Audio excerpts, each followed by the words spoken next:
सङ्घीय तपाईहरु प्रक्रिया र सङ्घीय प्रणाली। अब संसदीय प्रक्रिया र सङ्घीय प्रणाली छ। यो भित्र हामीले धेरै कुरा पहिला पढेका कुराहरू अब यहाँ रिपिट हुन्छन्। पछाडि पछाडिका टपिक्सहरू भनेको लास्ट टपिक्समा पहिलो टपिक्स नै अत्यन्त महत्त्वपूर्ण छ। यसमा है सबैभन्दा महत्त्वपूर्ण भनेको नम्बर 1 टपिक्स हो। र त्यसपछिका कुरा त एकदम थोरै थोरै थोरै थोरै तपाईलाई एकदम सरल र त्यो पछाडि खासै केही पनि छैन हैन। र मेन चाहिँ त्यही नै हो। र अलिकति त्यसपछिको महत्त्वपूर्ण भनेको अलिकति तपाईले केही नलेज लिने भनेको 2 नम्बर हैन। 2 नम्बर का कुरा आइसकेपछि त अनि पछाडि त एकदम हामीले पहिले पढिसकेका विषयहरू पनि छन्। र सबभन्दा बढी कन्सेप्ट लिनुपर्ने चाहिँ अब सङ्घीय प्रणाली र नेपालमा सङ्घीयता। यो चाहिँ हरेक ठाउँसँग जोडिने भए हुनाले यसको ओभरअल कन्सेप्ट चाहिँ तपाईले क्लियरली जानेको हुनुपर्छ। त्यही हो। अब मैले तपाईलाई यसमा फोकस गर्ने सबैभन्दा महत्त्वपूर्ण विषय भनेको के भन्दा सङ्घीय प्रणाली। के हो त सङ्घीय प्रणाली भनेको? हामीले धेरै कुरा सुन्दै पनि आएका छौँ, बुझ्दै आएका छौँ, अब अभ्यास गरिरहेका छौँ, सबै कुरा भयो। अब यो सङ्घीय शासन प्रणाली भनेको एउटा नवीनतम शासकीय परिपाटी हो। नवीनतम शासकीय परिपाटी हो यो। पहिला त परम्परागत रूपमा त थिएन। परम्परागत रूपमा त एकात्मक शासन प्रणाली नै हो। हामीले पढिसकेका छौँ शासनमा। पहिला सिम्पल भाषाबाट बुझ्ने र सङ्घीय शासन सङ्घीय प्रणाली र नेपालमा सङ्घीयता भनिएको छ। पहिला सङ्घीय प्रणाली भने के भन्दा हामीले अब एउटा नवीनतम शासकीय प्रणालीका रूपमा र कस्तो शासकीय प्रणाली हो भन्दा एउटा विकेन्द्रीकृत जनमैत्री जनउत्तरदायी जनकेन्द्रित उदारीकृत तथा लोकतान्त्रिक शासन पद्धति हो। विशेषण जति जोडे पनि हो, पुरै ज ल्याएर जोडे, जनकेन्द्रित जनउत्तरदायी जनमैत्री हैन सबै कुरा तपाईले यो उदारीकृत लोकतान्त्रिक के भन्न मन लाग्छ अनि ती सबै कुरालाई सङ्घीय शासन प्रणाली हो, यस्तो नेचर हो है भनेर भनेको है। यो चाहिँ नवीनतम उदारीकृत लोकतान्त्रिक एवं जनकेन्द्रित तथा जनउत्तरदायी विकेन्द्रीकृत के भन्ने हो, ती सबै शासन प्रणाली एउटा पाठमा यो। र यो आधुनिक शासन प्रणाली हो किन भनेको भन्दा शासनको सुरुवात नै एकात्मक राजतन्त्रात्मक केन्द्रीकृत र एक स्तरीय स्वरूपमा भएको। अहिले संसारको शासन प्रणाली एक स्तरीयबाट बहुस्तरीय केन्द्रीकृतबाट विकेन्द्रीकृत राजतन्त्रात्मकबाट गणतन्त्रात्मक हैन एकात्मकबाट संघात्मक तर्फ रूपान्तरित र अभिमुखरित भएको पाइन्छ भन्यो। अब यो एकात्मकको शासनलाई संघात्मै लैजाने त्यो उपयुक्त नै हुन्छ भन्ने होइन। त्यसैले अब यो सङ्घीय शासन प्रणालीलाई एउटा नवीन शासन प्रणालीको रूपमा हामीले लियौँ र संसारमा पहिलोचोटि अब सङ्घीय शासन प्रणालीको जननी मुलुककै रूपमा हामीले अमेरिकालाई मान्छौँ र अमेरिकाले 17औं शताब्दीको 18औं शताब्दीको अन्त्यतिर भनेको 1700 जुन अमेरिकाको संविधान 1789 देखि कार्यान्वयनमा आयो, त्यही बेलादेखि त्यही संविधानसँगै अमेरिकामा सङ्घीय शासन प्रणाली हुन त 1787 देखि नै त्यो शासन पद्धतिको कुरा छ। त्यसको वैधानिक औपचारिक रूपमा चाहिँ त्यो संविधानसँगै अमेरिकामा सङ्घीय शासन प्रणालीको सुरुवात भयो हैन 1789 देखि 18औं शताब्दी भन्नुहोस् न। 18औं शताब्दीको पनि अन्त्यदेखि सङ्घीय शासन प्रणालीको सुरुवात भएको र पहिलो मुलुक सङ्घीय शासन प्रणालीको जननी मुलुकका रूपमा अमेरिका रह्यो। अहिले अब तपाईलाई नेपाल सहित अब धेरै मुलुक त छैन, 29 वटा मुलुकहरूमा सङ्घीय शासन प्रणाली रहेको अवस्था छ। फेरि सङ्घीय शासन प्रणाली एकात्मकबाट सङ्घीय शासन संघात्मकमा रूपान्तरण भएपछि त्यो रहिरहन्छ भन्ने पनि होइन। यो त गतिशील प्रक्रिया पनि हो। एकात्मकबाट संघात्मक, संघात्मकबाट पुनः एकात्मकको स्थिति पनि रहन सक्छ। तर केही मुलुकहरू एकात्मकबाट संघात्मकमा र संघात्मकबाट पुनः एकात्मकमा गएको अवस्था पनि छ। त्यसको बारेमा नि चर्चा गरौँ। अब तपाईलाई फोकस गरिरहने के हो त भन्दा अब यी सबै कुरा पृष्ठभूमि अलिकति बताएको कारण के हो भन्दा तपाईलाई यो सङ्घीय शासन प्रणालीको बारेमै डेफमा केही कुरा घुसोस् भनेर नै हो। सङ्घीय शासन प्रणाली भनेको के रहेछ त भन्यो भने अब छोटकरीमा 1 2 3 4 5 बुँदा तपाईले याद गर्नुपर्ने। यो भूमिकागत रूपमा मैले केही कुरा राख्न खोजे मात्रै हो। त्यसैले एउटा छोटो पोइन्ट त आधुनिक शासन प्रणाली हो, एक पोइन्ट तपाईले बुझ्नु। यो कस्तो हो? उदारीकृत, जनकेन्द्रित, विकेन्द्रीकृत शासन प्रणाली हो है भनेर अर्को पोइन्टमा बुझ्नुहोस्। र अर्को के हो त भन्दा यो बहुतहयुक्त जुन सरकार बहुतहयुक्त है संघीय शासन प्रणाली भनेको बहुतहयुक्त सरकार को जुन पद्धति छ, बहुतहयुक्त सरकार को पद्धतिलाई नै संघीय शासन प्रणाली भनिन्छ। बहुतह, एक तह होइन कि बहुतहयुक्त शासन प्रणालीका रूपमा लिन्छौँ। यो भनेको अर्थ एउटा यो संघीय शासन प्रणालीले समष्टिमा एक र व्यष्टिमा अनेक सरकारलाई उजागर गर्दछ। कुनै पनि मुलुकमा समष्टिमा एक र व्यष्टिमा अनेक सरकारको पद्धतिलाई यसले उजागर गर्छ। सिद्धान्तत बहुल व्यवस्थापिका, बहुल कार्यपालिका तथा बहुल न्यायपालिका युक्त शासकीय परिपाटी नै संघीय शासन प्रणाली। अर्को अर्थमा भन्दियो भने बहुल तहयुक्त शासकीय जुन सरकारको पद्धति छ, बहुल तहयुक्त सरकारको पद्धति नै, सरकारको व्यवस्था तथा पद्धति नै संघीय शासन प्रणाली हो। सिद्धान्ततः यसले बहुकार्यपालिका, बहुव्यवस्थापिका र बहुन्यायपालिका युक्त शासकीय परिपाटीलाई जनाउँछ। कुनै मुलुकभित्रको बहुकार्यपालिका, बहुव्यवस्थापिका र बहुन्यायपालिकाको पद्धतिलाई यसले जनाउँछ सिद्धान्ततः। फेरि हाम्रो त एउटै न्यायपालिका छ नि हजुर भन्नु होला, त्यही कारणले सिद्धान्ततः भनेको त आवश्यकता अनुसार हुने। र यसले अब समष्टिमा एक र कुनै मुलुकको समष्टिमा एक र व्यष्टिमा अनेक सरकार तथा जुन हाम्रो शासकीय संरचना तथा पद्धतिलाई यसले उजागर गर्दछ। यो भनेकै अर्थ यति मात्रै हो। अब यो संघीय शासन प्रणाली किन आयो त भने एकात्मक शासन प्रणालीका, केन्द्रीकृत शासन प्रणालीका कमी कमजोरीहरूलाई अथवा केन्द्रीकृत शासन प्रणाली तथा एकात्मक शासन प्रणालीका कमी कमजोरीहरूलाई निवारण गर्न तथा त्यसलाई निरोध गर्नका लागि विकसित एउटा शासकीय स्वरूप हो। यो शासकीय स्वरूपका रूपमा यसलाई लिन्छौँ। यो एकात्मक किन संघात्मक चाहियो त भने संघात्मक शासन प्रणाली को परिकल्पना हुनु नै के हो भने एउटा केन्द्रीकृत तथा एकात्मक शासन प्रणालीमा भएका कमी कमजोरीहरूलाई निवारणार्थ तथा निरोधार्थ तथा निवारणार्थ विकसित तथा अवलम्बित शासकीय परिपाटी हो है यो भनेर संघीय शासन प्रणालीलाई बुझौँ। यो पनि हामीले यति कुरा जान्ने। र अब यो संघीय शासन प्रणालीभित्र अघि नै भन्यौँ हामीले समष्टिमा एक र व्यष्टिमा अनेक भन्ने बित्तिकै एउटा मुलुकमा विविध सरकार, बहुतहयुक्त सरकारको परिपाटीलाई यसले जनाउँछ भनेर मैले अघि नै भनि पनि सकेँ। यो विकेन्द्रीकृत, उदारीकृत, लोकतान्त्रिक र जनमैत्री, जनउत्तरदायी, जनकेन्द्रित शासकीय परिपाटी हो पनि भनियो। एकात्मक केन्द्रीकृत शासन पद्धतिका कमी कमजोरी निवारणार्थ विकास तथा अवलम्बन गरिएको एउटा नवीन पद्धति हो भनेर भन्यौँ। अहिले संसार अब यो सबै मुलुकका लागि भनेको यो निरपेक्ष हुँदैन, यो सापेक्ष तथा गतिशील हुन्छ भनेको यो शासकीय पद्धति नवीनतम हो। यो निरपेक्ष त हुँदैन, यो सापेक्ष तथा गतिशील हुन्छ। अब शासन प्रणाली भन्ने बित्तिकै बहुआयामिक, यसका विविध आयाम छन्, त्यसमा कहीँ कतै हाम्रो विमति नै रहेन। यति मात्रै हामीले बुझ्ने हो, यही हो हैन। संघीय शासन प्रणालीमा सारभूत रूपमा यसको कुरा बुझ्ने हरेक रूपमा यति हो कि संघीय शासन प्रणालीको सार चाहिँ यति तपाईँले बुझिरहने के हो भने बहुतहयुक्त सरकारको पद्धति, बहुतहयुक्त सरकार यति तपाईँले बुझिरहने। अर्को समष्टिमा एक व्यष्टिमा अनेक सरकार, अर्को पोइन्ट बुझिरहने। अर्को नवीनतम आधुनिक शासन पद्धति, यो कुरा पनि बुझिरहने हैन हामीले यहाँ भयो। र अब यो संघीय शासन प्रणाली कसका लागि उपयुक्त हुने त? के सबैका लागि? अहिले त अब संसारमा 29 वटा मुलुकमा छ भन्ने बित्तिकै के बाँकी रहेकाहरूमा त एकात्मक नै शासन प्रणाली छ। शासनको मौलिक संरचना भनेकै एकात्मक शासन प्रणाली हो। मौलिक संरचना त संघीय शासन प्रणाली होइन।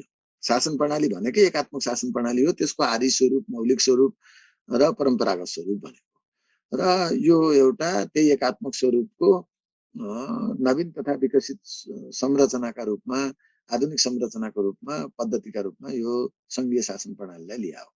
एउटा पार्ट थियो। संघीय प्रणालीलाई संघीय शासन प्रणाली, संघीयता अब आदि विभिन्न नामले चिन्छौँ हैन। फेरि यसको नाम भन्ने हो भने संघीयता भन्नु, संघीय प्रणाली भन्नु र संघीय शासन प्रणाली, शासन व्यवस्था भन्नु, यो नाम एउटै हो। जे नाम भने पनि कुरा जताबाट पनि एउटै रहन्छ हैन। त्यो किसिमले पनि भन्ने हो। र अब नेपालको सन्दर्भ जोड्ने, संघीय शासन प्रणालीमा हामी त नेपालमा संघीयताका कुरा छन्, अरू कुरा छन्। नेपालको प्रसङ्ग एक लाइन अहिले हामीले जोड्ने के भने नेपालमा अब संघीय शासन प्रणाली एउटा विधिसम्मत रूपमा चाहिँ 2072 देखि हामीले 72 को संविधानसँगै संघीय शासन प्रणाली अवलम्बन गरेको अवस्था हो। यसको अवधारणागत सोच्दा अब संघीय शासन प्रणालीको अवधारणागत हिसाबले यसको डिमान्ड, यसका केही पक्षहरू त आउला। सैद्धान्तिक रूपमा हामीले संघीय शासन प्रणालीलाई आत्मसात गरेको, स्वीकार गरेको चाहिँ 2063 को संविधानमै हो।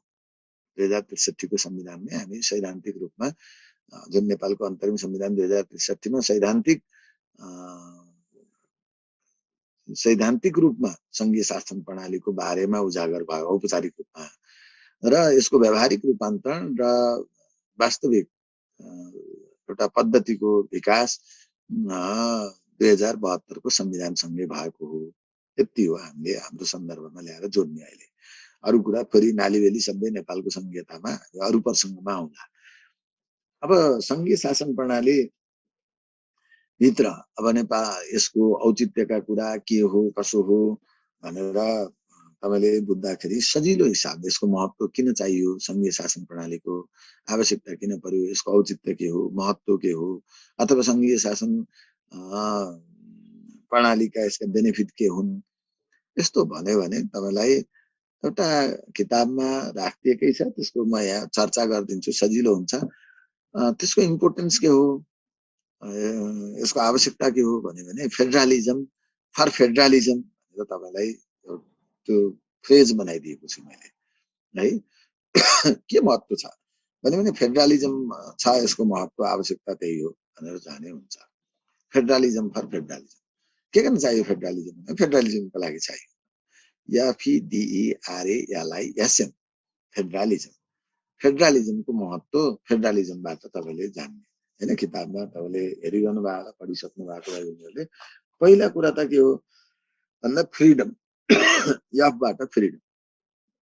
त्यो भित्र के बुझ्ने त फ्रिडमबाट भन्दाखेरि आज नागरिक अधिकारलाई को सम्मान गर्ने नै हो।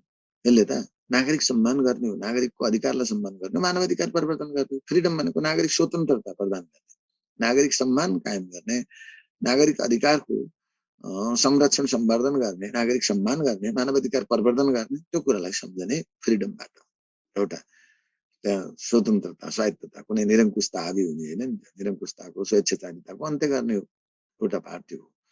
र फ्रिडमले के बतायो भने यसले अरू कुरामा पनि हामीले जोड्न सक्छौँ। सीमित शासनलाई परिकल्पना गर्ने हो, सीमित शासनलाई उजागर गर्ने, यसले सुशासन प्रवर्धन गर्ने हो।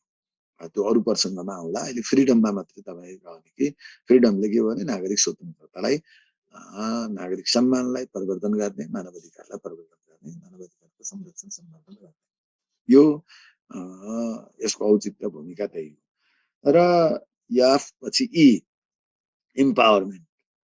इम्पावरमेन्ट भन्न खोजेको अर्थ नागरिक सबलीकरण, सचेतना अभिवृद्धि गर्ने हो। नागरिक सबलीकरण तथा सचेतना अभिवृद्धि गर्नका लागि नै हो यो सबै कुरा त। अर्को इम्प्लोयमेन्ट, हामीले चाहिँ रोजगार प्रवर्धन गर्न हो हैन। एउटा सुदृढ सबल सक्षमता अभिवृद्धि गर्न, त्यसमा जनहित राष्ट्रहित प्रवर्धन गर्न, सबै कुरा ल्याएर हामीले 10 आधार प्रवर्धन गर्न आएपछि त 10 आधारतिर जाउँला। अहिले पछाडि तपाईलाई अर्को सम्झना थप बनाउनका लागि। तर इम्पावरमेन्ट हो नि, इम्प्लोयमेन्ट हो भनेर मैले त्यहाँ राखेको छु। एउटा रोजगार प्रवर्धन गर्न, मुलुकको विकास गर्न, तीव्रतर विकास गर्न, यस्ता कुराहरू हामीले हेर्ने हो। त्यसैले इम्पावरमेन्ट। र डी डेमोक्रेटाइजेसन, लोकतन्त्रलाई संस्थागत गर्न, एउटा लोकतान्त्रिक पद्धतिलाई आत्मसात गर्न। पहिलो कुरा त त्यो लोकतान्त्रिक मूल्य मान्यतालाई उजागर गर्न, लोकतन्त्रलाई नै सुदृढीकरण गर्न, संस्थागत गर्नका लागि एउटा डेमोक्रेटाइजेसन, अर्को डिसेन्ट्रलाइजेसन, विकेन्द्रीकृत शासन पद्धति। त्यो त सघन विकेन्द्रीकरण हो सङ्घीय प्रणाली भनेको। त्यसैले विकेन्द्रीकृत शासन डिसेन्ट्रलाइज जिडिएस गर्नलाई नै हो।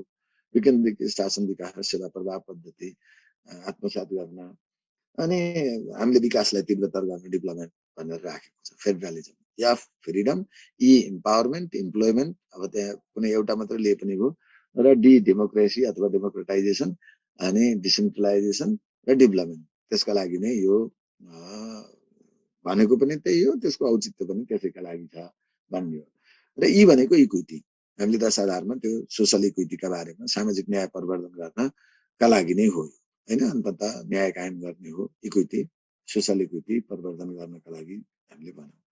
अब आरबाट एफइडिए हैन, आर, अब आरबाट रुल अफ ल, कानुनको शासनलाई नै प्रभावकारी बनाउनका लागि नै हो हैन। कानुनको शासन अथवा विधिको शासन, कानुनी राज्य निर्माण गर्न, विधिको शासन कायम गर्न बनाउँदा। अर्को रिसोर्स हो, आज रिसोर्स मोबिलाइजेसन गर्ने, रिसोर्सको E6 परिचालन व्यवस्थापन तथा परिचालन गर्ने रिसोर्स मोबिलाइजेसन याद गर्नुहोस्। र अर्को आर भनेको हामीले आज एउटा सम्झनका लागि यहाँ रिजनल ब्यालेन्स भनेर राखेको छु मैले। त्यो भनेको अर्थ हाम्रो भौगोलिक, प्रादेशिक तथा आयामिक सन्तुलन कायम गर्नका लागि सबै पक्ष, मुलुकभित्र त्यहाँ लैङ्गिक सन्तुलन होला, जातीय सन्तुलन होला, भाषिक सन्तुलन होला, भौगोलिक रूपमा तराई पहाड हिमालको बीचमा सन्तुलन होला, अथवा प्रदेशगत रूपमा सन्तुलन कायम गर्ने होला, स्थानीय तहहरूमा सङ्घीय इकाइहरूका बीचमा सन्तुलन कायम गर्ने होला। त्यो सन्तुलन कायम गर्नका लागि रिजनल ब्यालेन्सका लागि नै हो हैन। फेडरलिजमका सन्दर्भमा आरबाट त्यो। अब आरबाट अरू कुरा पनि हुनसक्छ। अब हामीले एउटा रिटर्नलाई म्याक्सिमाइज गर्ने कुरा, रिस्कलाई मिनिमाइज गर्ने कुरा, हाम्रो सम्मान अभिवृद्धि गर्ने, रेस्पेक्टलाई अगाडि बढाउने कुरा, कयौँ कुरा बोल्न सक्छौँ हैन। 10 आधारभित्रका कुराहरूलाई ल्याउन सक्छौँ। यो कुरा हेर्ने हो। र अनि त्यसपछि आर पछि ए, एकाउन्टेबिलिटी। अब जनउत्तरदायित्व वहन गर्ने नै हो, सामाजिक उत्तरदायित्व प्रवर्धन गर्ने हो, त्यही नै हो। सम्बन्धित पक्षलाई बढीभन्दा बढी जिम्मेवार र उत्तरदायी बनाउने नै हो। यल भनेको हाम्रो लोकलाइजेसन, स्थानीयकरण गर्ने हो, स्थानीय समृद्धि हासिल गर्ने हो। अब यो सङ्घीय प्रणालीले त त्यसको जरा तहबाट नै हाम्रो लोकतन्त्रलाई संस्थागत गर्ने नै हो, सबलीकरण गर्ने हो। जरा तह भनेको सबैभन्दा तल्लो स्थानीय तहबाट नै, स्थानीय तहलाई नै बढी सशक्त तुल्याउने हो नि। यसको त विकेन्द्रीकरणको कुरा भनेकै त्यही हो।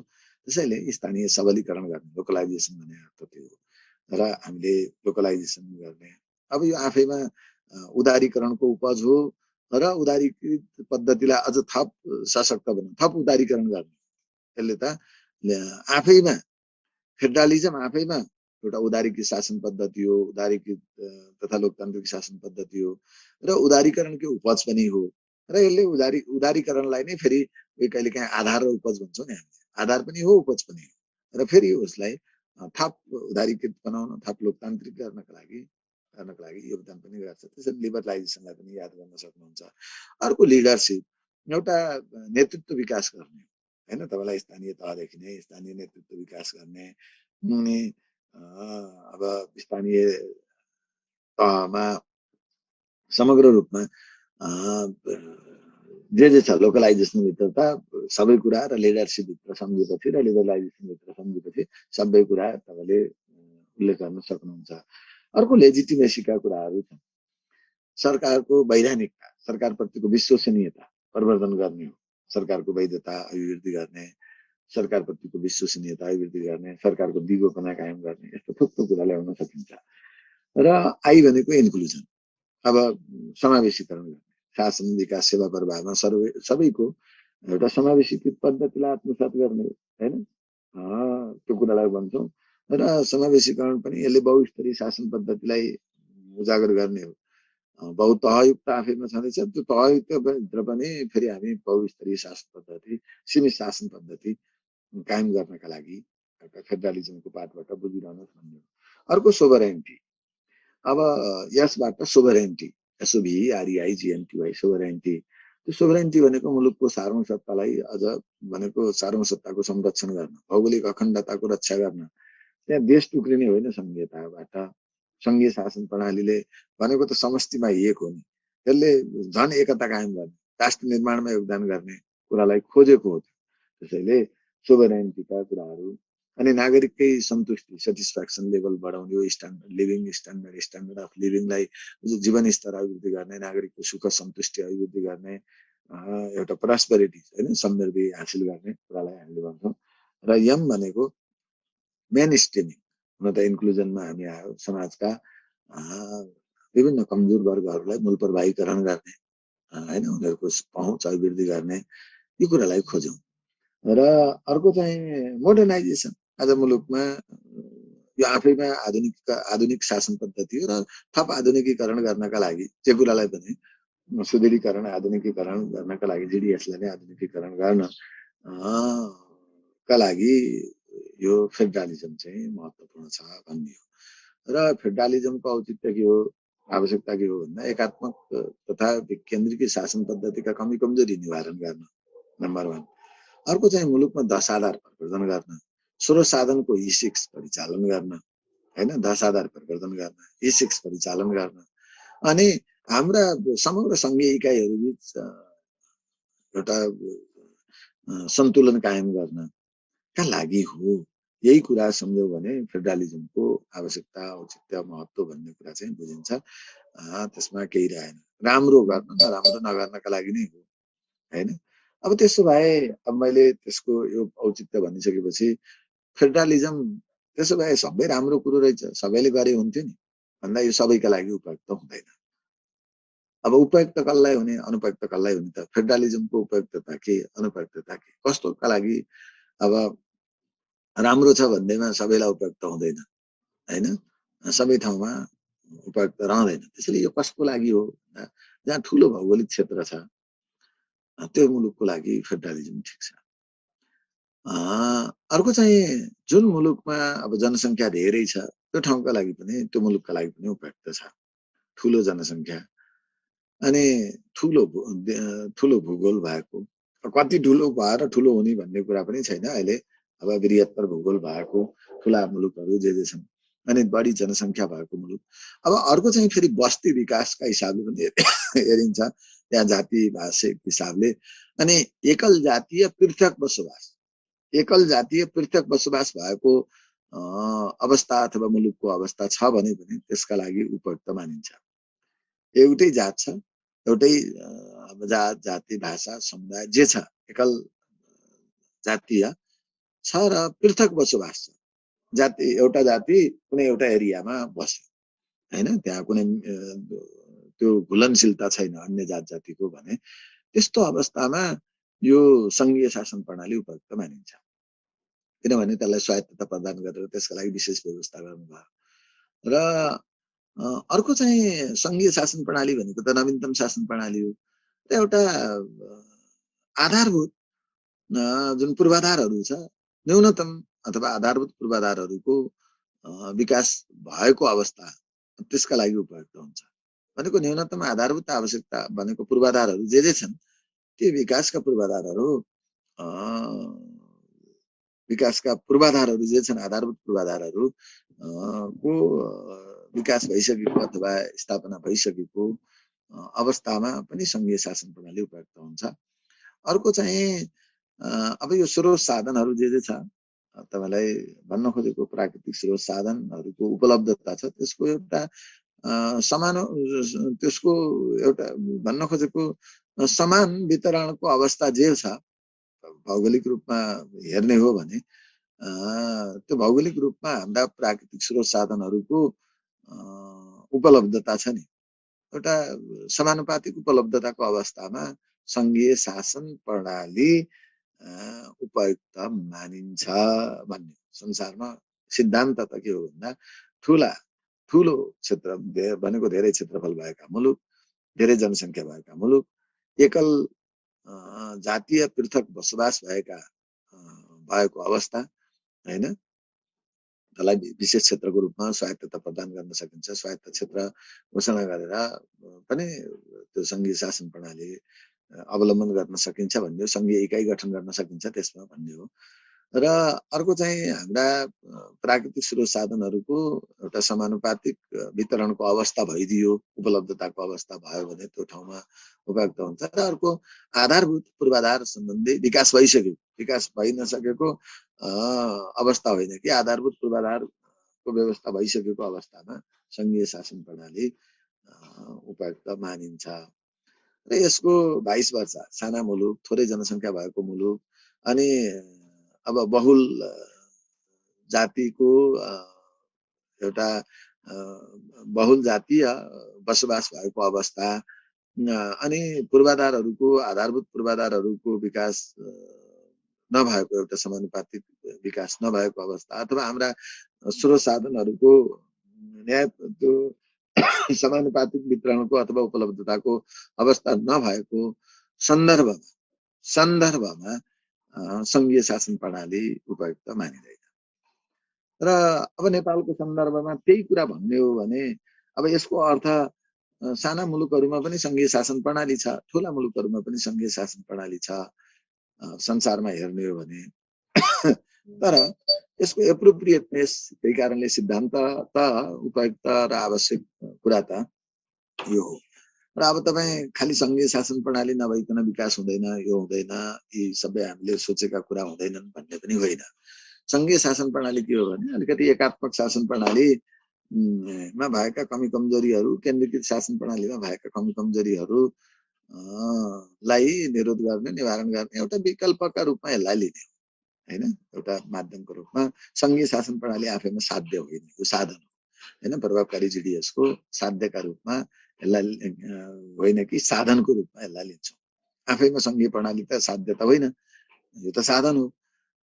शासन पद्धति भनेपछि हामीले अब शासनलाई प्रभावकारी बनाउने सन्दर्भमा एउटा संरचनागत र पद्धतिगत हिसाबले एउटा असल उम्दा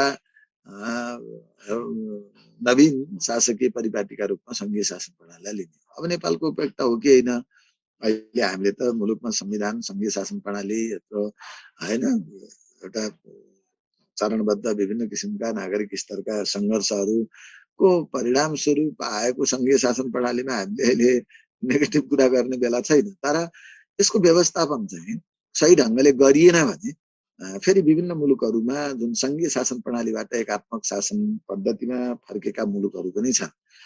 तपाईँलाई युगोस्लाभिया, उगान्डा अनि कम्बोडिया जस्ता मुलुकहरू र क्यामरून, यी मुलुकहरू सङ्घीय शासन प्रणालीबाट एकात्मक शासन प्रणालीमा फर्केको अवस्था पनि छ। युगान्डा, युगोस्लाभिया, तपाईँलाई क्यामरून, कम्बोडिया मुलुकहरूले पहिला सङ्घीय शासन प्रणाली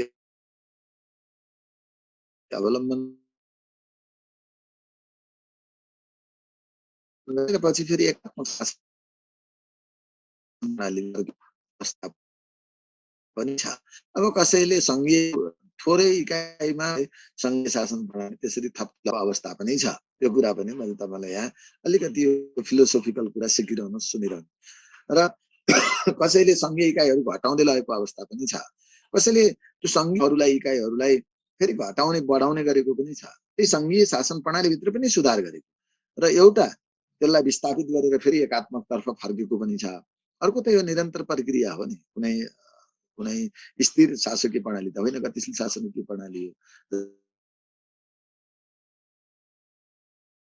जस्तै अहिले भनौँ न नेपाल ती प्रसारण आवश्यक होइन सङ्घीय शासन प्रणाली।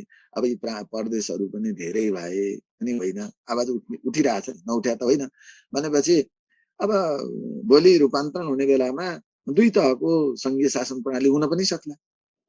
अथवा सुधार गरौँ भन्ने हो भने प्रदेशहरूलाई मर्ज गर्ने स्थिति पनि आउला। हरेक कुरा हुन सक्छ नि। अहिले अब सबैभन्दा प्राकृतिक स्रोत साधन प्रदेशको रूपमा 2 नम्बर जुन मधेस प्रदेश रहेको छ त्यो प्राकृतिक स्रोत साधनबाट विमुख छ होइन, त्यसको सन्तुलन छैन। जुन 1 नम्बरदेखि लिएर हाम्रो सुदूरपश्चिम प्रदेशसम्ममा हेर्ने हो भने 2 नम्बर प्रदेश चाहिँ अत्यन्त कुण्ठित छ प्राकृतिक स्रोत साधनको त्यो उपलब्धताका हिसाबले। जनसङ्ख्या असाध्य बढी छ, भौगोलिक क्षेत्र असाध्य सानो छ र त्यसमा प्राकृतिक स्रोत साधनको उपलब्धता अत्यन्त कम। अरू चाहिँ तपाईँ डबल एक्जिट छैन। सम्पर्क भयो भने छिमेकी मुलुकसँग एउटा मुलुकसँग मात्रै उसको निकास छ भनेपछि सबैभन्दा अहिले सङ्घीय शासन प्रणालीमा सबैभन्दा एउटा कमजोर अवस्थामा रहेको प्रदेश भनेको 2 नम्बर प्रदेश हो है। तपाईँलाई मधेस प्रदेश रहेको छ। यो मानिसहरूले विभिन्न हिसाबले भन्लान्, अहिले त्यो रियलाइजेसन भएको छ। पहिले त मधेस प्रदेश भन्ने हिसाबले अझ पूर्व मेचीदेखि पश्चिम महाकालीसम्मको प्रदेशको डिमान्ड गरियो, त्यो चाहिँ होइन। हामीलाई के हुन्छ भने कुनै पनि मुलुक जस्तै एकछिन भन्नुहोस् न, तपाईँलाई भूकम्प गयो भने घरमा चाहिँ सुरक्षाका लागि निकासका लागि डबल एक्जिट डबल ढोका भएको हुनुपर्छ भन्छ। अनि कुनै बेला कहीँ कतै मुलुक त विश्व त यही नै हो। यदि प्रदेशमा त्यो प्रदेशगत हिसाबले हेर्ने हो भने प्रदेशहरूको भोलि यसमा सङ्घर्ष नहोला, त्यो हरेक किसिमका कुराहरू हुन सक्छन्। यो एउटा शासकीय स्वायत्तता सकेपछि हरेक किसिमका कुरा आउलान्। त्यो अवस्थामा एउटा यहाँसँग मात्रै आबद्ध हुनु, भोलि अर्को एक्जिट त चाइनासँग त्यो नहुनुका कुराले भोलि त्यो कुण्ठित भयो नि। त्यो अपर्च्युनिटी त दोहोरो हुनु पर्थ्यो होइन। त्यो एक्सेस चाहिँ दोहोरो भइदिएको भए हुन्थ्यो। अरू प्रदेशहरूको बारेमा त्यो दुवैतिरको एक्सेस भयो, तर 2 नम्बर प्रदेशमा त्यो एक्सेस भएन। प्राकृतिक स्रोत साधनहरूको उपलब्धता पनि त्यो किसिमले न्यायोचित ढङ्गले, त्यो उपलब्धता पनि समानुपातिक ढङ्गले पनि भएन। र अर्को चाहिँ हाम्रो जनसङ्ख्याको समानुपातिक वर्गीकरण पनि भएन भनेपछि यी कुराले गर्दा भोलि अहिले मैले तपाईँलाई भन्न खोजेको अर्थ होइन, यसलाई त भौगोलिक रूपमा रूपान्तरण गरिनुपर्छ, यसको नयाँ सीमाङ्कन गरिनुपर्छ भनेर जनचाहना बमोजिम सरकारको भोलि एउटा राजनैतिक परिवर्तन संरचनाका हिसाबले त्यो कुरा नआउला भन्ने छैन। एउटा त्यो हुन सक्ला। यसरी सङ्घीय शासन प्रणाली भित्रैका कमी कमजोरीहरू केलाउने र त्यसका तहहरू घटाउने अथवा तहहरू बढाउने वा इकाइहरूको सङ्ख्या बढाउने हुन सक्छ। अनि अधिकारहरूको बाँडफाँडमा, भूमिकाको बाँडफाँडमा परिवर्तन गर्ने हुन सक्छ। यसरी सुधार गर्ने कुराहरू चाहिँ हुन सक्छन्। र हामी साँच्चै नै भन्ने हो भने तपाईँलाई फेरि सङ्घीयता विरोधी कुरा गरेको चाहिँ होइन। फेरि मान्छेले त्यसो भन्लान्। सिद्धान्ततः नेपालको जुन भौगोलिक परिवेश छ, जुन हाम्रो विकासको अवस्था छ, प्राकृतिक स्रोत साधनहरूको जुन वितरणको अवस्था छ, त्यो रूपले जुन हिसाबले हामीले अलि हतारमा सङ्घीय इकाइहरूको व्यवस्था गर्यौँ र सङ्घीय इकाइहरूलाई जुन कार्य जिम्मेवारी सुम्प्यौँ, त्यो चाहिँ व्यावहारिक पूर्ण रूपेण दिगो र व्यावहारिक हुने स्थिति देखिँदैन। एउटा पार्ट त्यो हो। र सबै काम सबैलाई सुम्पने होइन। हुनु पर्थ्यो के थियो भने तपाईँलाई सङ्घीय इकाइका रूपमा हो, आफ्नो आफ्नो लेभलमा सबैलाई समान अधिकार होइन के, सबै इकाइहरूलाई समान रूपमा समान किसिमको प्रावधान होइन। हाम्रो सबैभन्दा स्थानीय तहमा हामीले तिनलाई सर्भिस डेलिभरी युनिटका रूपमा विकास गरिनुपर्छ। तिनीहरू गभर्नेन्स युनिट र सर्भिस डेलिभरी युनिटको रूपमा विकास गरिनु पर्थ्यो। प्रदेशलाई डेभलपमेन्ट युनिटको रूपमा विकास गरिनु पर्थ्यो र सङ्घीय तहलाई गभर्नेन्स युनिटको रूपमा त्यो ऐन कानुन नीति नियमहरू बनाउने, मार्गदर्शन गर्ने रूपमा चाहिँ उसको भूमिका खालि नियमन पक्षमा मात्रै केन्द्रित हुनु पर्थ्यो र डेभलपमेन्टको भूमिका चाहिँ प्रदेशलाई दिनु पर्थ्यो। त्यसले ठुला ठुला प्रोजेक्टहरूलाई कसरी सञ्चालन गर्ने, क्षेत्रीय स्तरमा कसरी हाम्रा इन्फ्रास्ट्रक्चरहरू डेभलप गर्ने भन्ने ढङ्गले जानु पर्थ्यो। र अर्को कुरो चाहिँ स्थानीय तहहरूलाई सर्भिस डेलिभरी मात्रै। अब अहिले तपाईँलाई भन्नुहोस् त, प्रत्येक स्थानीय तहले ऐन बनाउने रे बिचरा त्यो क्षमता छ अनि आफ्नो बजेट बनाउने, बजेट त आफ्नो ठाउँमा छ, रिसोर्सेसहरू उनीहरूलाई त्यो भने कति हदसम्म उनीहरूको क्यापाबिलिटी हो त्यो भारवन क्षमता नै विस्तार नगरिकन गर्ने। प्रत्येकले राजपत्र प्रकाशन गर्ने। हेर्नुहोस् त अहिले तपाईँलाई नेपालमा कतिवटा राजपत्र प्रकाशन हुन्छ, त्यसको परिपाटी के हो त? तपाईँ आज सबै ग्लोबलाइजेसन भइसक्यो, अझ एकीकृत भइसक्यो, हामी खण्डीकृतमा गइरहेको छौँ। त्यसैले त्यो रूपमा युनिटी नै बल हो। आज हामीले चाहिँ एउटा मुलुकको युनिटी नभएर रिजनल युनिटीमा गएका छौँ, ग्लोबल युनिटीमा गएका छौँ। अब यहाँनिर अब झन् पृथक गरेर स्वायत्तताको नाउँमा चाहिँ उसलाई अनाउचित जुन कमजोर भार वहन भएकोलाई चाहिँ बढी भार थोपर्दै गएका छौँ। जिम्मेवारी पन्छाउन पनि सजिलो भयो। अनि त्यो प्रवृत्तिले गर्दाखेरि अलिकति हाम्रो सङ्घीय शासन प्रणालीमा यसको संरचना तथा कार्यगत संघीय शासन प्रणालीको विकल्प एकात्मक शासन प्रणाली भन्नु खोजेको होइन। फेरि यसको अर्थ मान्छेलाई त अहिले बोल्यो कि पोल्यो, तपाईँहरूले कहिले काहीँ धारणा बनाइदिनुहुन्छ पढाउने सन्दर्भमा कुनै दियो भने कुनै कुरा भन्न खोज्यो भने फेरि होइन चुडासारले त एकात्मक शासनको संहिताको विरुद्ध गर्यो म बोल्दो रहेछ भन्ने तपाईँहरूले कहिलेकाहीँ यस्तो कहिलेकाहीँ पोलिटिकल कुराहरू जुन अनर्गल रूपमा अनुचित रूपमा त्यस्ता कुरा आउलान्। सिद्धान्त त के हो भने आज संघीय शासन प्रणाली उन्डा शासन प्रणाली हो र मुलुकको विकासका लागि समृद्धिका लागि नागरिकको स्वतन्त्रताका लागि संघीय शासन प्रणाली आवश्यक छ। संघीय शासन प्रणाली नै हाम्रो संघीय शासन प्रणालीको विकल्प मेरो लागि भन्नुहुन्छ भने मैले आफ्नो धारणा राख्ने भने संघीय शासन प्रणाली नराम्रो होइन, संघीय शासन प्रणालीको विकल्प पनि होइन छैन भन्ने। संघीय शासन प्रणालीको विकल्प सुदृढ संघीय शासन प्रणाली हो। त्यो कमजोरी हटाएर यसको विकल्प के हुन सक्छ भने सुदृढ संघीय शासन प्रणाली नै यसको विकल्प हो र हुनुपर्छ। यो हो र सुदृढ संघीय शासन प्रणाली भन्न खोजेको अर्थ के कारणले गर्दा यसको कमजोरी भयो भने त्यो कमजोरी हटाइदिने र यसलाई सुदृढ बनाएर लिएर जाने, त्यो पाठमा जाने। बहुत भयो त्यसले खर्च धान्ने अवस्था रहेन भने त्यो कुरा कार्य जिम्मेवारीमा रूपान्तरण गर्ने, त्यहाँ किसिमले सुधार गरौँ। अनि त्यसपछि कुनै किसिमले भौगोलिक संरचनामा मिलेको छैन भने भौगोलिक संरचना पुनः संरचना गरौँ। मुलुकभित्र गर्दा नहुने कुरा त केही पनि छैन। त्यसैले समष्टिमा एक व्यष्टिमा अनेक शासकीय पद्धति नै हो। आखिरीमा त सबै मिलेर सबैको समान हित समान उन्नतिका लागि नै संघीय शासन प्रणाली हो। त्यसैले सबैका लागि जुन राष्ट्र निर्माण हो नि, हामीले नेसन बिल्डिङ खोजिरहेछौँ, नेसन बिल्डिङका लागि स्टेट बिल्डिङका लागि संघीय शासन प्रणाली, संघीय शासन प्रणाली केका लागि स्टेट बिल्डिङका लागि नेसन बिल्डिङका लागि नै हो नि त। नेसन बिल्डिङ भनेको के हो भने governance for all, service for all, development for all, होइन education for all, employment for all, सबै कुरा सबैका लागि न्यायपूर्ण व्यवस्था होस् भनेर गर्न खोजे त हो नि संघीय शासन प्रणाली। अनि भयो त त्यो कुरा त्यहाँनिर छ, त्यो भयो त हामीले फेरि एकै दिन खोजेर सबै पाउने कुरा पनि होइन।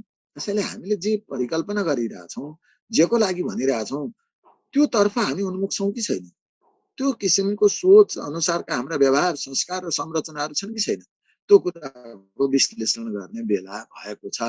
त्यसैले संघीयता विरोधी कुरा होइन कि संघीयताका हाम्रो जुन विद्यमान व्यवस्था छ त्यसका कमी कमजोरीहरू केलाउने र सुदृढ संघीय प्रणाली अवलम्बन गर्नु चाहिँ खाँचो छ भन्ने पाठमा तपाईँहरूको एन्सर आओस् होइन। सिद्धान्त त यो कुरा हो र यसको अर्थ त्यसो भए हाम्रो ठुलो भूगोल पनि छैन, हाम्रो एकल पृथक जातीय बसोबास पनि छैन, जनसङ्ख्या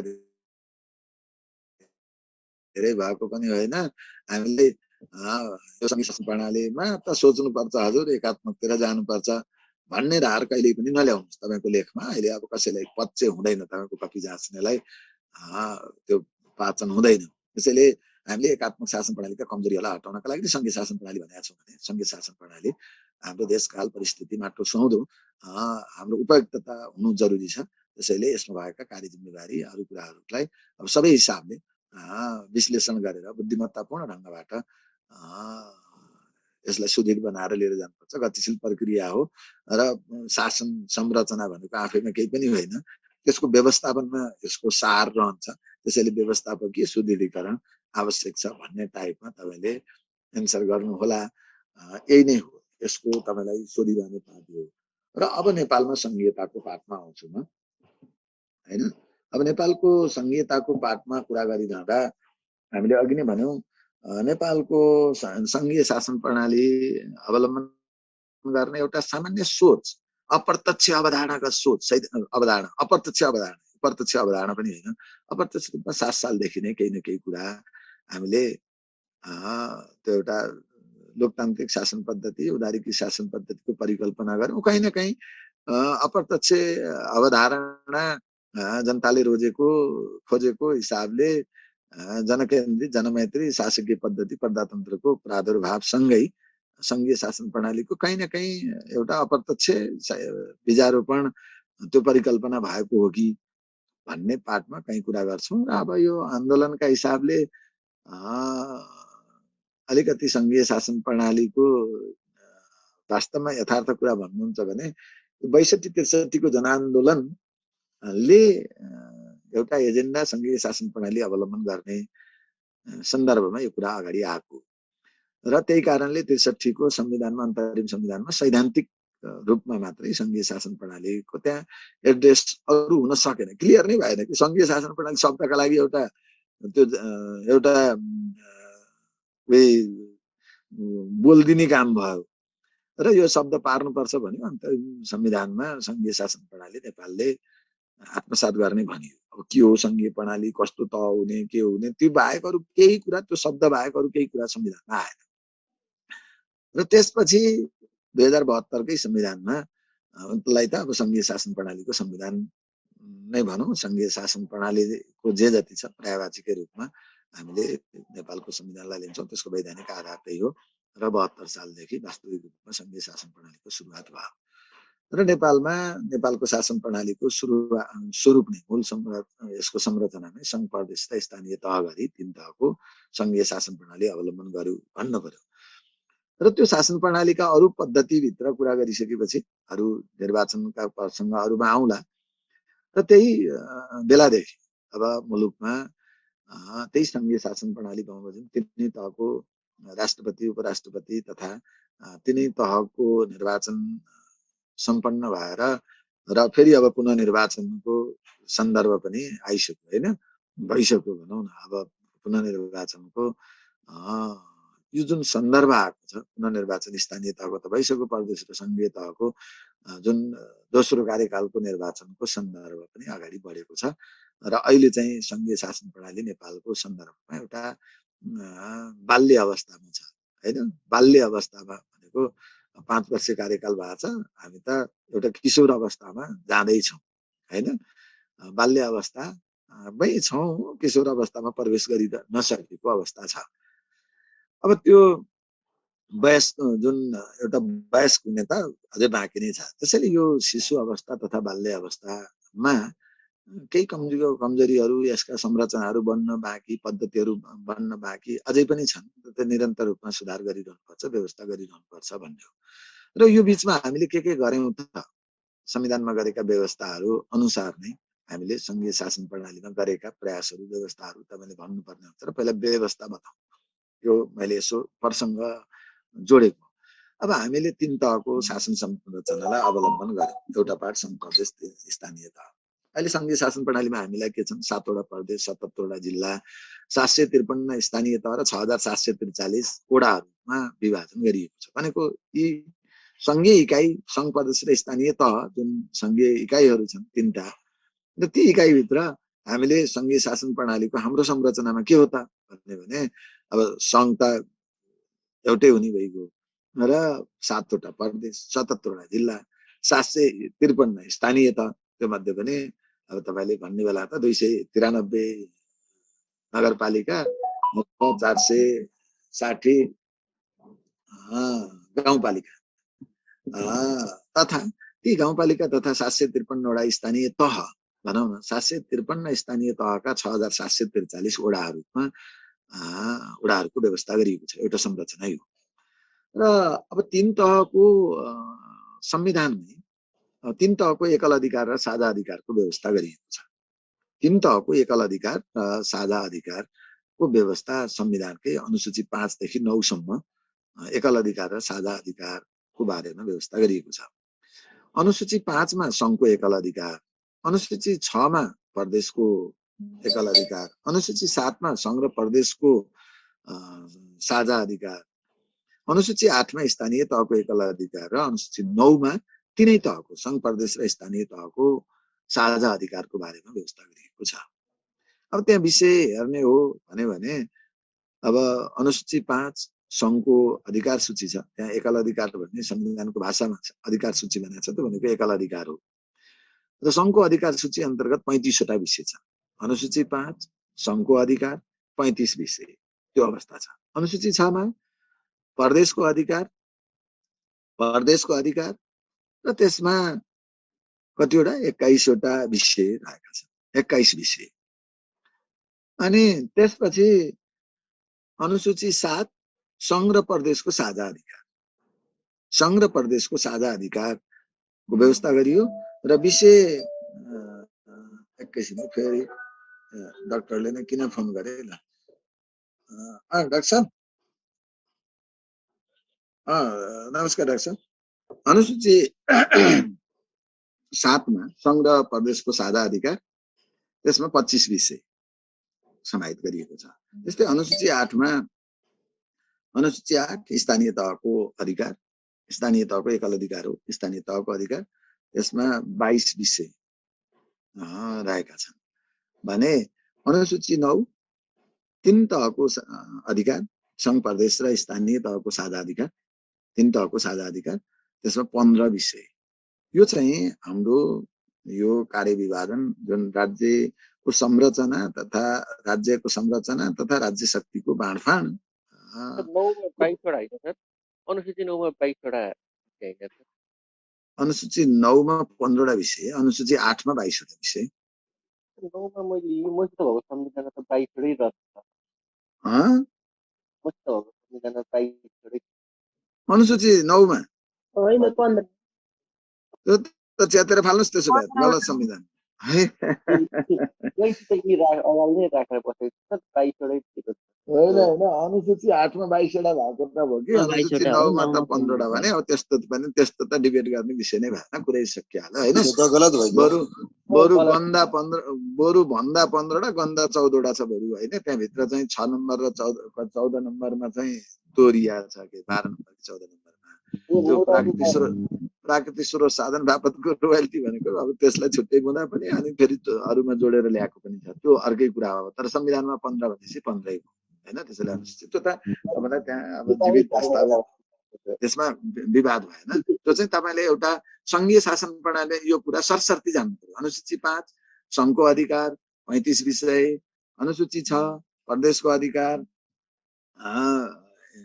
21 विषय, अनि अनुसूची 7 संघ र प्रदेशको अधिकार साझा अधिकार 25 विषय, अनुसूची 8 स्थानीय तहको अधिकार 22 विषय, र अनुसूची 9 संघ प्रदेश र स्थानीय तहको साझा अधिकार 15 विषय भन्ने कुराको तपाईलाई सरर जान्नु पर्यो। अर्को चाहिँ अवशिष्ट अधिकार, संघमा रहने व्यवस्था। यहाँ अधिकारभित्रै अब कुनै तहलाई नि अवशिष्ट अधिकार भनेको जुन रेसिडुअल पावर भन्छ अङ्ग्रेजीमा, रेसिडुअल RESIDUAL रेसिडुअल पावर, त्यो भनेको कुनै संघ प्रदेश स्थानीय तहलाई अथवा तिनीहरूको साझा अधिकार, एकल अधिकार तथा साझा अधिकारमा नपरेको विषय, कहीँ कसैलाई उल्लेख नगरिएको विषय कुनै सिर्जना भयो अथवा त्यस्तो आयो भने त्यो अधिकार कहाँ रहने त भन्दा त्यो सम्बन्धी अधिकार संघमा रहने भनेर व्यवस्था गरियो।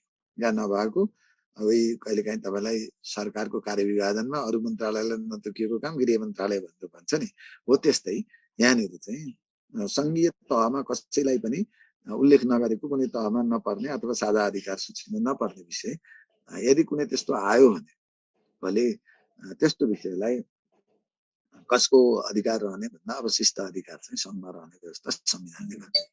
यति हामीले एउटा कुरा बुझ्नु पर्यो। र अब एउटा यो पार्टमा रह्यो अधिकारको व्यवस्था पनि गर्यौं। अब त्यो अधिकारको व्यवस्था गरिसकेपछि सबैभन्दा महत्त्वपूर्ण त यही नै हो, संरचना यही। र यो संघीय प्रणालीमा पनि तपाईलाई संघीयताका स्वरूपहरू भनेर विभिन्न अब पढ्नुहुन्छ, मैले किताबमा राखिएको पनि छु।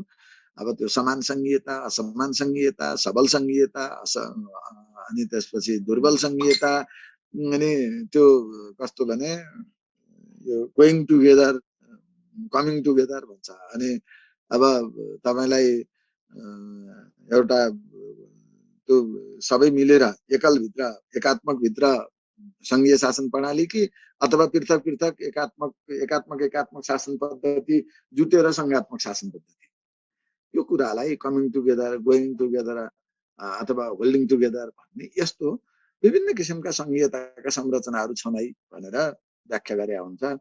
र त्यो भित्र नेपालको संघीय शासन प्रणालीलाई कोअपरेटिभ फेडरलिजम भन्छ, सहकारितामूलक संघीयता हो।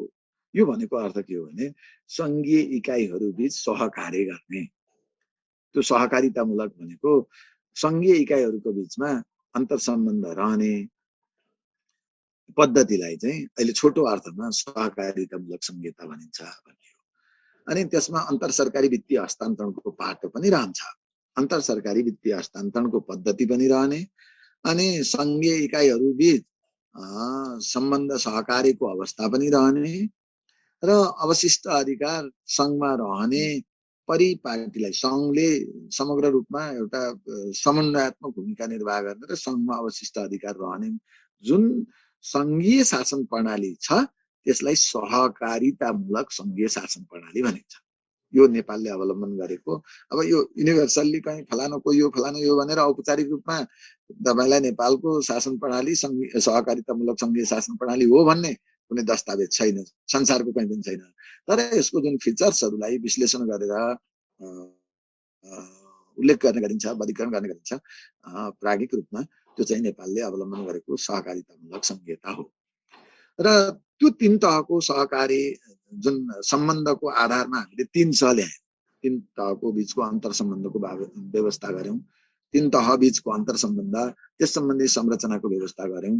त्यसका लागि अन्तर प्रदेश परिषदको व्यवस्था, राजनीतिक विवादहरूको समाधान भयो भने समाधान गर्नु पर्यो, केही कुराहरू उठ्यो भने त्यहाँनिर तीन तहका बिचको एउटा संरचनागत प्रधानमन्त्रीज्यूको अध्यक्षतामा सङ्घका मन्त्री र प्रदेशको मुख्यमन्त्री, सङ्घका तोकिएको अर्थमन्त्री गृहमन्त्री रहने, त्यसपछि प्रदेशका सम्बन्धित सम्बन्धित प्रदेशका मुख्यमन्त्री रहने जुन संरचना बनाइएको छ अन्तर प्रदेश परिषद, त्यो संरचनागत व्यवस्था र अन्य संरचनाहरू पनि छन्। ती संरचनागत व्यवस्था गर्नुको साथसाथै तीन सिद्धान्त जुन तीन सहको सिद्धान्तमा आधारित रहेर अन्तर सम्बन्ध कायम गर्ने भनिएको छ। सहअस्तित्व, समन्वय र सहकारिता। सहअस्तित्व, समन्वय र सहकारिताका आधारमा तीन तह बिचमा सम्बन्ध कायम गर्ने, त्यो सिद्धान्तका आधारमा तीन तह बिच सम्बन्ध कायम गर्ने भनेर तीन तहको बिचको अन्तर सम्बन्धको व्यवस्था गरिएको छ एउटा पाठमा।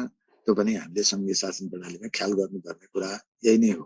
र तीन तहकै बिचमा वित्तीय अन्तर सरकारी वित्तीय हस्तान्तरणको व्यवस्था पनि गरिएको छ, स्वायत्तता पनि छ र तिनै रूपमा अब तिनै तहहरूलाई आफ्नो आफ्नो एकल कार्यहरूमा एकल जुन कार्य छ, एकल अधिकार सूची अन्तर्गतका कामहरूमा पूर्ण रूपमा स्वतन्त्र भएर संविधान बमोजिम कार्य सम्पादन गर्ने प्रत्येक तहलाई अधिकार छ र शासन सञ्चालन गर्ने, जिडिएस गर्ने र साझा अधिकारका रूपमा शासन गर्नका लागि भनेको त्यस सम्बन्धमा आवश्यक कानुन बनाउने, समन्वय गर्ने जिम्मेवारी चाहिँ सङ्घलाई सुम्पिएको छ। त्यसको नालीबेली धेरै छ, त्यो रूपमा पनि हामी आउँला। र अरू त एउटा विधायकी सम्बन्ध, त्यसको व्यवस्था अथवा व्यवस्थापकीय सम्बन्ध, कार्यकारी सम्बन्ध, अरू विभिन्न सम्बन्ध, विभिन्न आयामिक सम्बन्ध चाहिँ छ हैन। आयामिक सम्बन्ध, अन्तर सम्बन्धका कुराहरू त छँदैछन्, सर्वाङ्गीण आयाममा हुन्छ। र यो पद्धति हामीले आत्मसात गर्यौं। टोटालिटीमा यही हो नेपालमा संहिता भनेको। र अब हामी सङ्घीय शासन प्रणाली बमोजिम, यसले परिकल्पना गरेको, संविधानले व्यवस्था गरेको बमोजिमका सङ्घीय संरचनाहरू, इकाइहरू गठन गर्ने, त्यसको संरचनागत कुराहरू गठन गर्ने व्यवस्था गर्यौं र कानुनहरू बनाउने काम गर्दै आएका छौँ। अझै त्यो प्रक्रियामै छ केही कुराहरू। र अर्को कुरा केही अब यो सङ्घीय शासन प्रणाली बमोजिम एउटा गर्न बाँकी भएको के हो भने हामीले कर्मचारी समायोजन पनि गर्यौं एकात्मकबाट सङ्घात्मक शासन प्रणालीमा। गर्न बाँकी पनि छ, केही गर्न अझै बाँकी छ। र हामीले जुन सरकारी सेवा गठन गर्ने हो नि, सङ्घीय शासन प्रणाली बमोजिमको सरकारी सेवाको गठन र सञ्चालन चाहिँ सम्बन्धमा अझै त्यो जुन कानुनहरू निर्माण गर्ने, त्यो पद्धति निर्माण गर्ने कुरा चाहिँ अझै भइसकेका छैन, पूर्ण रूपमा आइसकेका छैन। जस्तै सङ्घीय निजामती सेवा नै ऐन नै नबनेको अवस्थामा त्यसलाई हैन, उही हामीले पुरानो एकात्मक शासन व्यवस्थामा भएको ऐनलाई आत्मसात गरिरहेछौँ। त्यही बमोजिम आज प्रदेशले त्यही अड्केर बसेको छ। प्रदेशले प्रदेश सरकारी सेवाका लागि, प्रदेश निजामती सेवाका लागि कुनै कानुन बनाउन नसकेको अवस्था छ। र स्थानीय सेवाले पनि पृथक ढङ्गले उसले कानुन बनाउन नसकेको अवस्था छ। किनभने स्थानीय सेवा, प्रदेश सेवा र सङ्घीय सेवाको बिचको अन्तर सम्बन्ध के, समन्वय के, त्यसको पाठमा त केही कुरा त आउनु पर्यो। भोलि त्यो गर्नका लागि त सहअस्तित्व, समन्वय र सहकारिताको सिद्धान्तमा नै हामीले काम गर्ने हो। त्यसैले त्यो काम बाँकी छ। एउटा जस्तै लोकसेवा आयोगको संरचना बनाएर समायोजित जुन जे जति अहिले समायोजित भएको अवस्था जे छ त्यसैलाई अहिलेको विद्यमान अवस्था भन्ने हो। र त्यो समायोजित अवस्था भनेको त सङ्घको जे अवस्था थियो त्यही अवस्था आफ्नो आफ्नो क्षेत्राधिकारको भित्र रहेर प्रदेश र स्थानीय तहको त्यो संरचना चाहिँ छ हैन। अब सङ्घमा हामीले अहिले कतिवटा छ 10 वटा निजामती सेवाभित्र पनि 10 वटा भन्यो। अब त्यसको कार्यक्षेत्र अरूका बारेमा हामीले केही कुराहरू गरौँला पछि, नत्र होइन भने अहिले बाँकी के हो त भन्दा अझै पनि धेरै कुरा बाँकी छ। सङ्घीय शासन प्रणाली बमोजिमकै, संविधानले बमोजिम भनेकै केही कानुनहरू निर्माण गर्न बाँकी छ, संरचनाहरू निर्माण गर्न बाँकी छ र हामीले एउटा निर्वाचन पद्धति अवलम्बन गरेर यसलाई अगाडि बढाउने केही कामहरू गर्ने गरेका छौँ। अझै केही थाँतिरहेका छन्। ती बाँकी रहेका कामहरूलाई पुरा गरेर समयोचित ढङ्गले सुधार गरेर जान बाँकी छ र हामीले हाम्रो जुन राज्यको राजनैतिक उद्देश्य छ अथवा सामाजिक उद्देश्य छ, आर्थिक उद्देश्य छ, हाम्रो अन्तर्राष्ट्रिय उद्देश्य छ, त्यो उद्देश्य राज्यका उद्देश्यहरूलाई संविधानतः राज्यका उद्देश्यहरू हासिल गर्न र मुलुकमा समग्रतामा दिगो शान्ति सुशासन विकास र समृद्धि हासिल गर्न सङ्घीय लोकतान्त्रिक गणतन्त्रात्मक शासन व्यवस्थालाई सुदृढ गर्नु, समेत ढङ्गले यसमा सुधार एवं परिमार्जन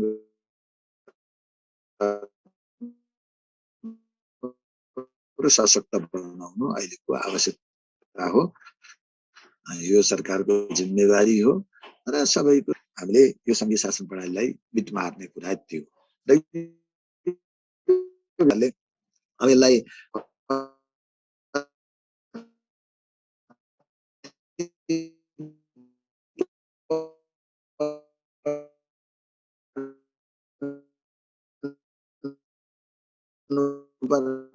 कति जानमा घुकेर बसेर सकुन। संविधानको अनुसूची 5 देखि अनुसूची 9 सम्म सङ्घीय प्रणालीका लागि अरू टपिक आउँदा भन्नुला।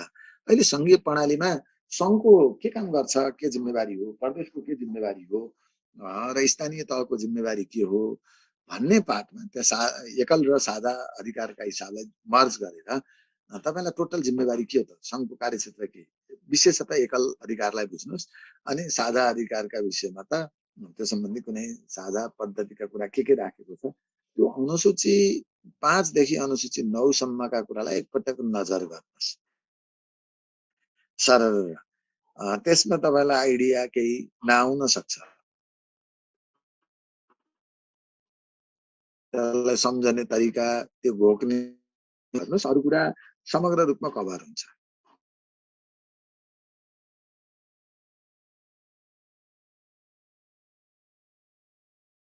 सङ्घ, प्रदेश र स्थानीय तहको मूलभूत जिम्मेवारीहरू के छन् उल्लेख गर्नुहोस् भनेर स्वाट प्रश्न हालिदियो भने के गर्ने, अनि त्यो त जान्नु पर्यो। त्यसका लागि त्यो कुरा याद गरिरहनुहोस्, त्यसको वे चाहिँ म सिकाउँला अनि के हो कसो हो सर र तपाईँलाई कन्ठे हुन्छ। त्यो तपाईँलाई एकपटक तपाईँलाई नै अभ्यास गर्न लाउने अनि त्यसपछि त्यसमा सजिलो बनाइदिने काम चाहिँ म गरौँला। कसरी सम्झने त, त्यो कुनै सूत्र होइन, सिस्टमेटिकली सम्झिन्छ। त्यहाँ विषय यसरी उजागर गर्नु भने त्यहाँ 35 वटा विषयलाई तपाईँले 60 वटा विषय बनाउन पनि सक्नुहुन्छ, केही बिग्रिँदैन होइन। त्यस्तो आयो भने त्यसैलाई 10 नम्बरमा आए पनि संसार लेख्न सक्नुहुन्छ इन्डिभिजुअल रूपमा। तिनटैलाई मिलाउनु पर्यो भने पनि सजिलो हिसाबले हामी जान्छौँ।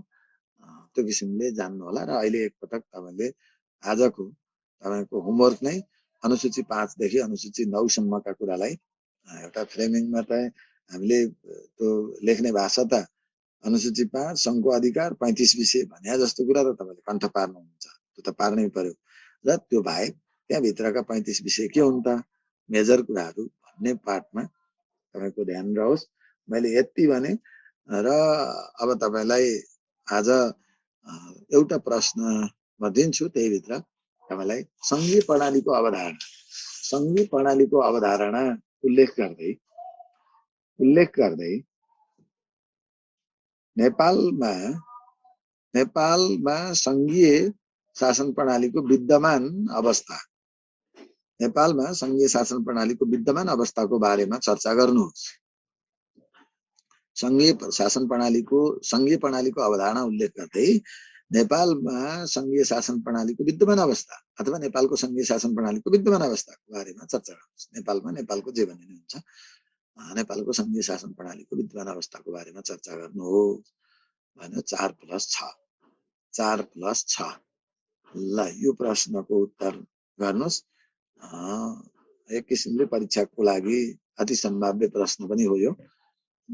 यही कुरा हेरौँ र प्लस अर्को अध्ययन होमवर्क चाहिँ 5 देखि म तपाईँलाई अनुसूची 5 अन्तर्गतको कार्यक्षेत्र अथवा सङ्घको कार्यक्षेत्र भनेर तपाईँलाई यहाँ प्रश्न नसोधे पनि तपाईँलाई चाहिँ सोध्छु। लिखित प्रश्न नदिए पनि मौखिक प्रश्न चाहिँ म एउटा सबैलाई केही छड्के टेस्ट चाहिँ गर्छु भोलि हैन। अलि एकजना मात्रै होइन धेरैजनालाई अलग अलग हिसाबले कसरी बुझ्नुभयो त तपाईँले सोध्छु। त्यति मेहनत चाहिँ गर्नु होला। यति उमेर 2 थरी उमेर दिएर अब आजलाई अरू केही चर्चा नगरिकन तपाईँको ह्यान्ड राइज भएका छन्। अब त्यो भोलि नै त्यसमा केही कुराहरू प्रश्नोत्तरकै सिलसिलामा तपाईँ छलफल गर्नु होला। सङ्घीय शासन प्रणालीको सुरुवात नै हो यो, अन्त्य नभएसम्म त यसका टपिक्सहरू सबै सक्दाखेरि बल्ल सङ्घीय शासन प्रणाली उप चाहिँ काम लाग्ने हो हैन। त्यसैले सङ्घीय शासन प्रणालीको अहिले सबै जिज्ञासा तपाईँसँग रहेर केही बिग्रदैन। अनि भोलि मात्रै चर्चा गरौँला। आजको अब दिन सुखद रहोस्, शुभ रहोस् सम्पूर्ण भाइ बहिनीहरूलाई। अब आज मेरो 1 वे डेलिभरी मात्रै भयो, तपाईँहरूको अब 2 वे भोलि मात्रै हुन्छ है त। ल भाइ बहिनीहरू, शुभ दिन, नमस्कार।